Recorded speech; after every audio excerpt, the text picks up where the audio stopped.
আজকের আবারও একটা দারুণ একটা রেসিপি নিয়ে আপনাদের সামনে চলে এসেছি। আশা করি রেসিপিটা আপনাদের ভালো লাগবে, তাই ভিডিওটা প্রথম থেকে শেষ পর্যন্ত দেখতে থাকুন। চলুন আমি কিভাবে রেসিপিটা বানিয়েছি আপনাদেরকে দেখিয়ে দিই। হ্যাঁ, অনেকে ঝিঙা খোসা বাটা খেয়েছেন, কিন্তু চিংড়ি মাছ দিয়ে খেয়েছেন কিনা আমি জানি না। তা আজকে ঝিঙার খোসার সাথে চিংড়ি মাছ বাটা রেসিপি করে দেখাবো। ঝিঙা খোসাটা মিষ্টিতে দিয়ে দেবো, তারপরে চিংড়ি মাছ দিয়ে দেবো, আদা রসুন কাঁচা লঙ্কা দিয়ে একটা পেস্ট বানিয়ে নেবো।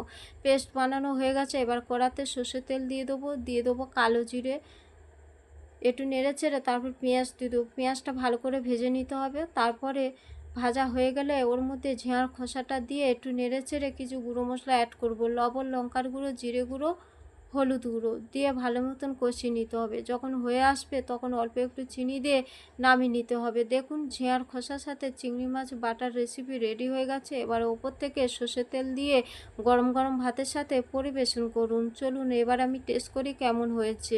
হ্যাঁ, এর সাথে আমি করেছিলাম চিংড়ি মাছের বড়া, খেতে কিন্তু অসাধারণ লেগেছিল।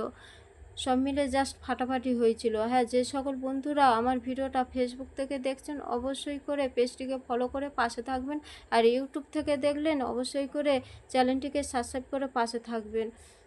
আর আমার রেসিপিগুলো আপনাদের কেমন লাগে অবশ্যই করে জানাতে ভুলবে না। এভাবে ভালো ভালো খাবার বাড়িতে বানিয়ে খাবেন, নিজেও খাবেন, সবাইকে খাওয়াবেন। সবাইকে জানাই টাটা, ধন্যবাদ। সবাই ভালো থাকবেন, সুস্থ থাকবেন।